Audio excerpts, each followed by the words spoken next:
Fadam Fáilte Roib Galega Park and Croke Nuvacarda. Welcome to Croke Park. We are, as an institution, best known for our promotion of sport and culture.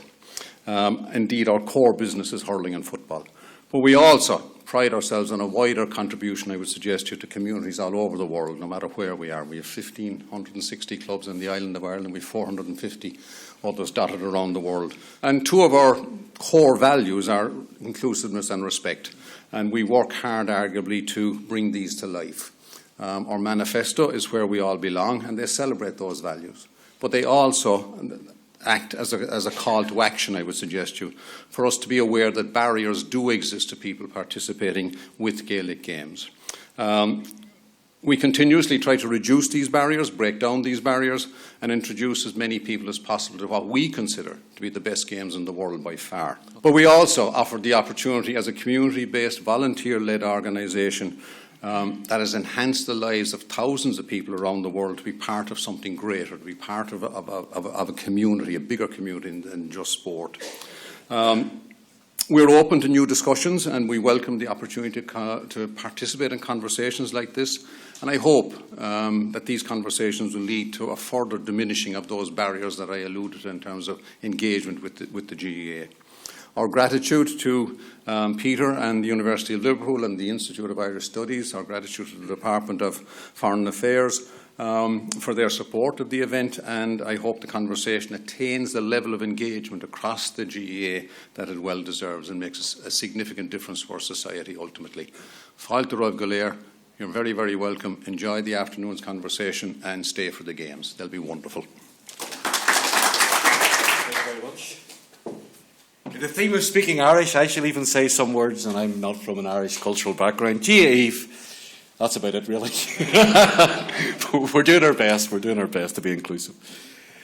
Last year, you'll know that there was a shameful scene that went on social media where people were sitting in an orange hall singing a dreadful song about the murder of Michaela McAreevy. One of the people who was in that video worked at Linfield Football Club as a youth coach, and they were sacked within 20 minutes. No ifs, no buts. And other employers did the same. They followed suit. I think that's a sign of solidarity within our society, and it's also a sign of very changed times. I'd assume 20, 30, 40 years ago it would have been ifs and buts, but this time it was no, unacceptable, out the door. That's it. So the reason we're here today is to talk about the Good Friday Agreement. We're here today to talk about how society has changed, and I think what we're really trying to talk about and why we outreach to the GAA is, as somebody said to me last week, the speakers you've got coming here today are from pro-union community. You should have brought the hardliners. I'm fed up listening to the hardliners. I hear the hardliners every day. The hardliners are on our radio and our TV every day. I'd like to hear from people who actually have something new to say, something imaginative to say, and that's very much why we're here today. It's also, given I'm a Northie, to celebrate, the big changes that have taken place in Northern Ireland, the North, whatever you want to call it. Belfast is now a high-performing economy. It's a major site for foreign direct investment in fintech. It's a major site for cybersecurity, and it's also a major site for cultural production. Massive decline in sectarian crime, massive declines also in conflict-related crime. So just a way to think about how our society's changed. We don't really think enough about how this has changed. In 1972, the security or Crown Forces, depending on your disposition, seized 20,000 kilograms of explosives. Last year, they seized 1. So why aren't we talking about these transitions? Why aren't we thinking about these things? Because all of these transitions are a big part of our future. We have to think about what these things mean. How do we understand change within our society? Irish language on the Newton Ards Road, inter-community leadership to remove violence, social economy projects which sit across the sectarian divides, those most dangerous of places that we had during the conflict. We have had cross-border inter-community campaigns on marriage equality. We have had anti-war cross-border, and we've also had pro-choice campaigns cross-border. So we're not recognising this, and it's funny when you talk to people in business and they say, we don't really account for the amount of contact and trade there is between the two parts of the island. We're not talking about it as something that's changed. Remember how the trouble started. Lamass came to Belfast and Paisley threw snowballs. Nobody cares now about trade north-south. You know, the forebearers of unionism, those who were against trading with the South, their children and grandchildren are trading very happily. So we need to start thinking, I think, more positively about all of that. Our identities become much more plural, they're much more hybrid. You know, and some of our speakers will talk about this today. The situation of women has changed dramatically. Economics has changed. Look at this stadium, look at this city. It's a global European city. It's not the city I came to in the 70s and 80s, which looked down at heel, and there's still areas of poverty and all of that. But the island has changed. So if the island has changed, why aren't we thinking differently? Why are we using debates from 100 years ago? In 1999, 28% of Protestants and Catholics believed the other community were victims of the Troubles. It's now 75%. People are now starting to recognise that it wasn't just their community that was harmed, but the other community was harmed too. There's still those people in our society who 25 years later, people who told us that the Good Friday Agreement wouldn't work, people who told us we would never find harmony or cross-community relationships, those people are still a plague upon our society. They perpetuate myths about us. And I'm so fed up people telling me what my identity is. I don't need to be told what my identity is. I know what my identity is. It's mine. I can decide what it is. I don't need somebody to tell me, and we certainly don't. So, as a child, I was told by my side what my identity is, and then as I got older, when I came in contact with nationalists or Republicans, they told me what my identity is, usually flawed, but they told me that my identity was not what it should be. You know, we've had this big growth in friendships across the sectarian divide. We have a much more reconciled place. We have shared values, and we have all of that, but we're not getting it voiced into society. This is all unheard. And we came to the GAA, and I'll have to say, really happy we did, and the GAA have made a brilliant effort here. And I know this is new territory as well, in terms of what we're doing. But we came here because the people who are involved in this, we believe in interdependence. We want to build relationships across communities. We want to build relationships across this island. We don't want you to think that people who come from our community don't want to do that. We want to start getting that voice into society. And I think we always should begin with a point about Maya Angelou's comment. I've learned that people will forget what you said, people forget what you did, but people will never forget how you made me feel. And I think very much that's what the conflict did. We're receding our memories about the conflict, but it's how it made us feel. And I think those are the things that we need to start. This is going to be grinding work. It's always been grinding work. It's not for those with sensitive disposition, but it's essential to ensure that we build the next generation of the Good Friday Agreement. Reason and reconciliation should never be short or fleeting. And it is via partnership that we begin today. Building and shaping futures is the duty of us all. I think that's really clear. It can only happen when we come together, listen, learn, and then determine that it's the people who build history. And this time and for the next generation, let's build it properly.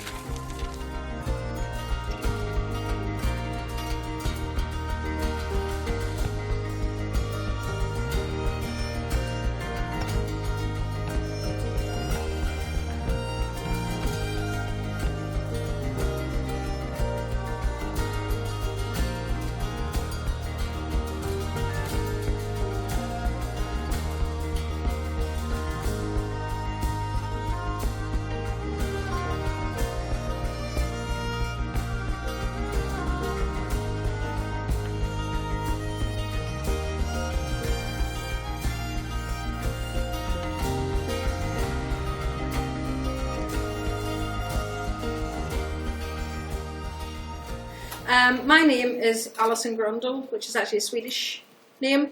My father's family came to the north, to the linen towns, during the Industrial Revolution, when linen was moving from cottage industry into the mills, and they were engineers who installed the machinery in the mills. Going back, the other parts of my family are very, very old Irish names, date back to the 12th century. But for me, this whole debate around the Constitution, I'm very much a latecomer to it, because it was Brexit that actually made me think about it for the first time in my life. My parents met and married in Toronto in the 50s. My father was a lapsed Presbyterian from the north. My mother was a lapsed Catholic from Dublin. Neither of them were earning a living that they could survive on either part of this island then. And they moved to Canada, met there, got married, moved to England. Myself and my siblings were born there.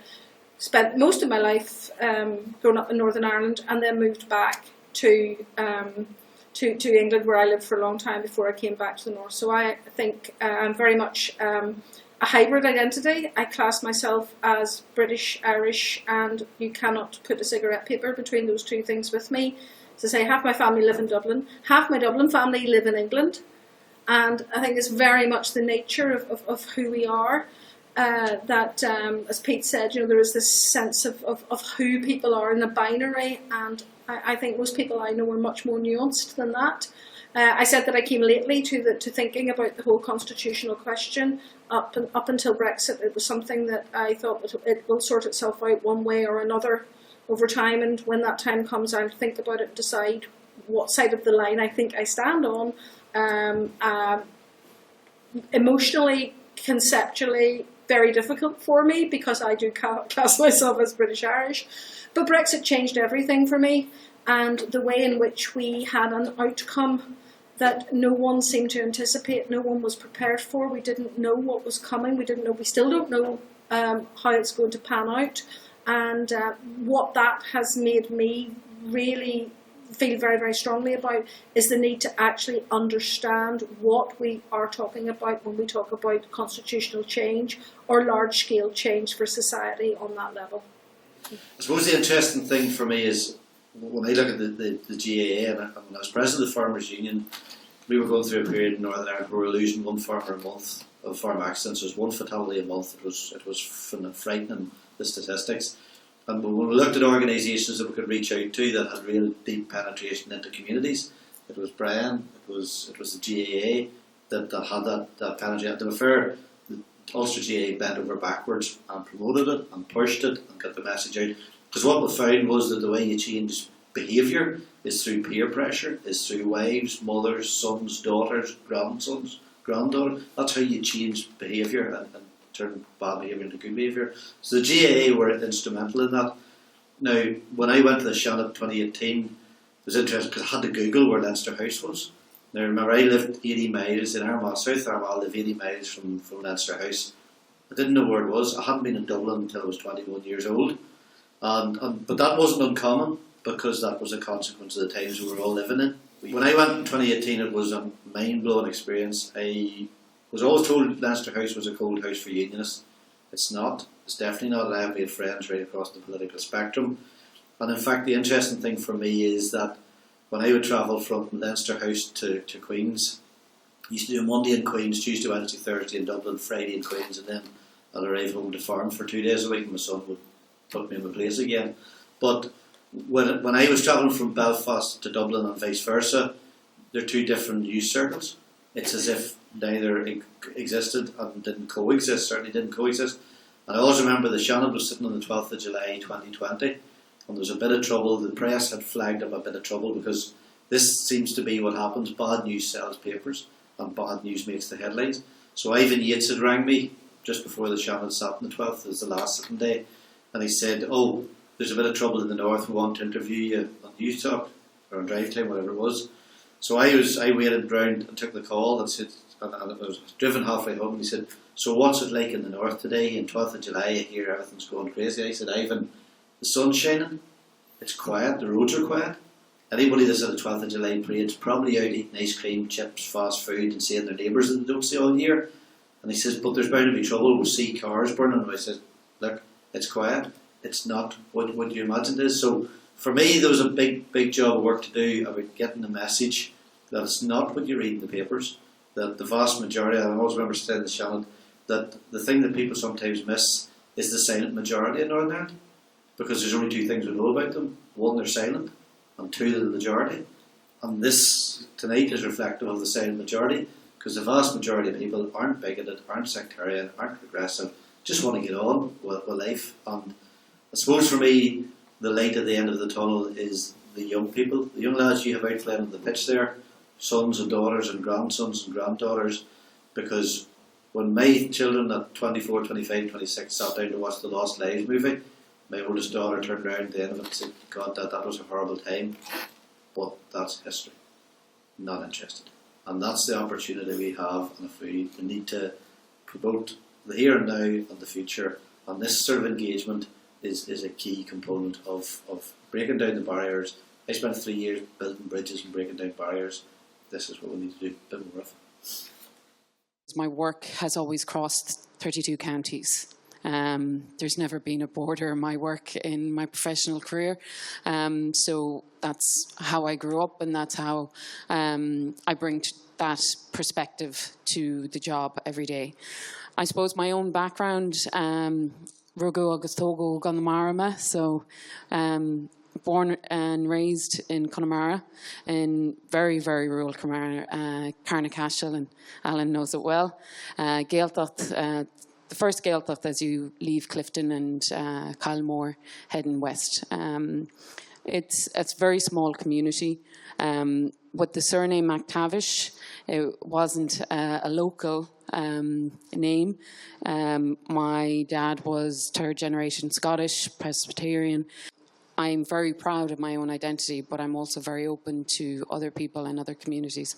And through those working, I ended up being presiding officer in many of these elections, local elections, national elections, and the politics part of it, as well as my sports part of it, as well as the economic side of things, has always come into my work and into my life. As I said to a lot of people, using sport as a way to break down barriers is what we do in the diversity and inclusion sphere. We have many people with barriers from religion to disability to interculture and ethnicity, so we have to work together to maybe improve things.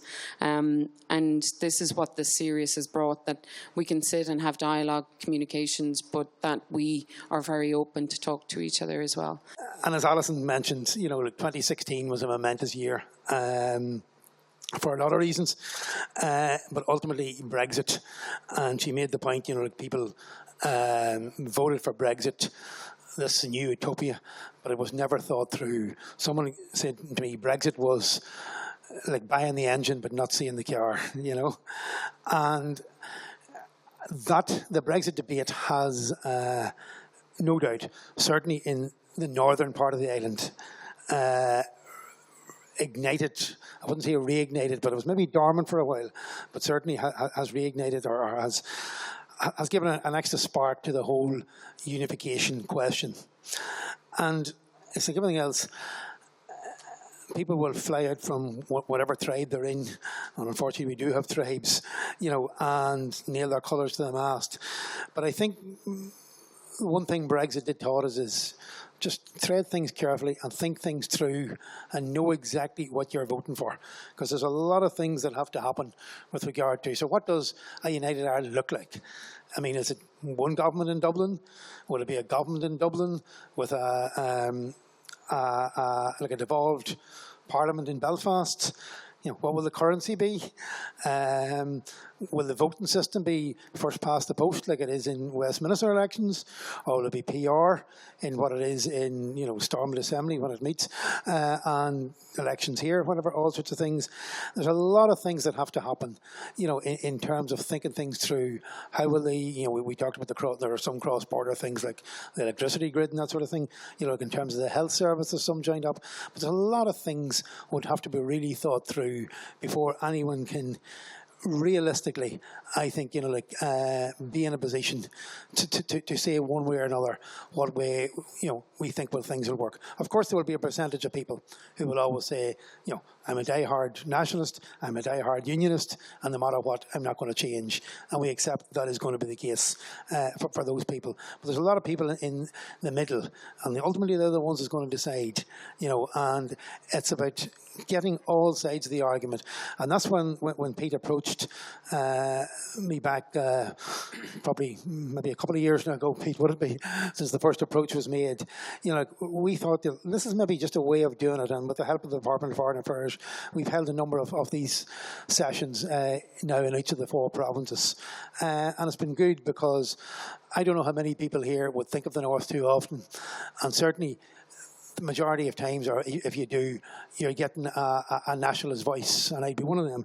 There will never be a Fianna Fáil-dominated state here like there used to be years ago. You know, I don't know when, either north or south, the last time a party got an overall majority. You know, those days are behind us. We live in a much more pluralistic society, and I think we have to think that way whenever we're talking about the future, the constitutional future of the island. So hopefully these debates will help generate something. Okay, thanks very much, Pete. My name's Colin Coulter.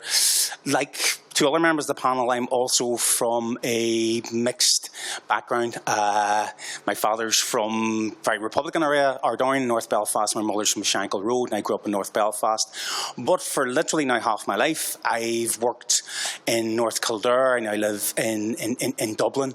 And working in Maynooth has given me some, I wouldn't have the level of knowledge of most people in this room, but has given me some level of knowledge of the GAA and its importance. I mean, the GAA is essentially the cultural glue of civil society across nationalist Ireland. I mean, its importance couldn't really be overstated. Population in Northern Ireland is collapsing. For the first time in 150 years of records, this might be the year where births in Northern Ireland dip below 20,000 for the first time. So this begs all sorts of different questions. And it begs a question about how is the Catholic community growing so quickly at a time when births are collapsing? And this is parents ticking boxes saying our children are Catholic, Protestant, Muslim, Hindu, none of the above, whatever it happens to be. And you'll notice three very obvious trends here. The one that absolutely leaps out is the collapse of the Protestant community, but it's not really the collapse of the Protestant community, it's the collapse of the community of people who call themselves Protestants. What you see here is there's been a 34% dip in the number of Protestant children born in the 6 counties. That is a remarkable change, and it's one of the things that gives grist to the mill of those who say a united Ireland is just around the corner. The number of Catholics in Northern Ireland is also collapsing. Not at the same rate. I think the rate is 24%, but you can see it there yourselves. Down from 12,500 9-year-olds, those people who are born in 2012, down to those children yet to reach their first birthday who are 9,500.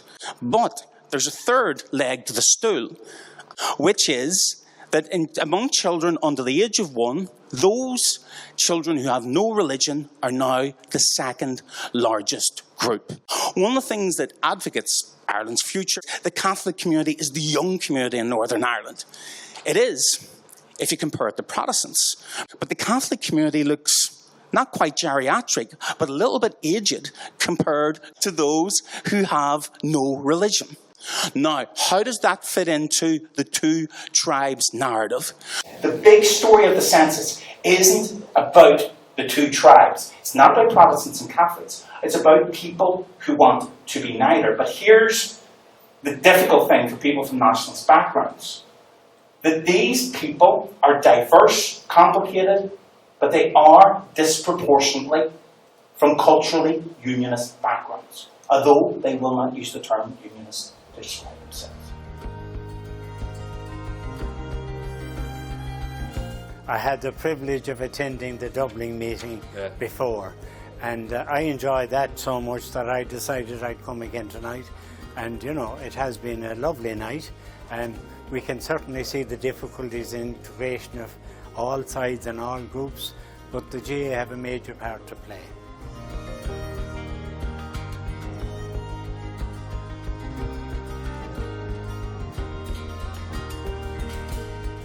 Definitely a different perspective. I would have grown up in the very southwest of Ireland that would have came from a different view of everything, and being able to have an open mind and coming here and speaking to different people, seeing different perspectives and different ideas and how ways we can progress in the future was really a great thing that I did actually realise tonight, and seeing what ways overall all of us together can come together and form a better overall Ireland. Britain and Ireland were coming closer together all the time. Yeah. We were beginning, like, I didn't really spend any time in London until about 10 or 11 years ago. Then I found, God, what a fabulous city. Yeah. You know, I'd been to several American cities, I'd been to all sorts of European capitals. I hadn't actually spent any time in London. I'd only passed through it on going somewhere else. When you walk around London, do you feel a connection to it? I think it's a great place. Do you feel it's part of your culture? Well, I would feel closer to London than I would to Paris. Yeah, Any okay. day of the week. My son lives in Berlin and he's fluent German. But I don't have fluent German and I don't have much French. Yeah. It's like where you're But Berlin. if I go to London, I can play my trade in London if I Yeah. wanted to. Yeah. You can't do that in Paris or Berlin. And it'll take a long time for that to change. So like even for us, I'd be great friends with a couple of the lads who are playing on the Ulster panel in the Census of the Connacht panel or the Leinster panel. There is no difference. You're looking at the person or what they bring to the table as opposed to whatever box they fit into.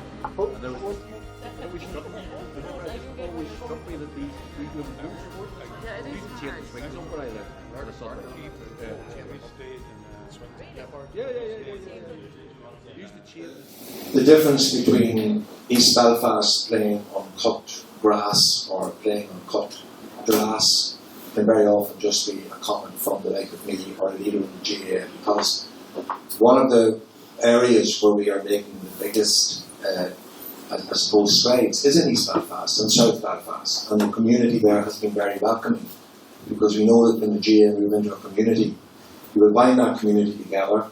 You will provide games, you will provide well-being activities, you will provide inclusiveness. And I think that that's the type of image that we want to have of the GAA. But having said that, we almost remember that Mark Conway from Tyrone tells a very good story that whenever they were building Garvahi, which is the Centre of Excellence in Tyrone, they wanted in all of the friezes around the walls to show how the Protestant community also developed in Tyrone, and they wanted to go and find out how many Tyrone people were lost their lives in the Tyrone Wars. And he was invited to the Royal British Legion in Omagh, and when he went in, he saw all of the pictures and the Queen and Union flags and banners and everything, and he was almost taken aback and overwhelmed by the amount of pro-British stuff that was around the walls. And then he says, hold on a minute, the clue is in the title of the organisation. The first two words, Royal and British. What do you expect to see in an organisation called the Royal British Legion, other than deference to royalty and a pride of being British? But we also must accept that there are elements of our association which are off-putting, to use a most diplomatic form, to the unionist community. We must accept that. And therefore it's in our language and in our behaviour that we must show that we are, as our banner says, welcoming and embracing of inclusivity to all of our communities. Not just this community, or not just the Protestant and the Catholic community, but as your screen showed, to all communities. And that's very challenging, because to build a bridge you have to go over to the other side. You're being outward looking as well and prepared to embrace other opinions and other cultures.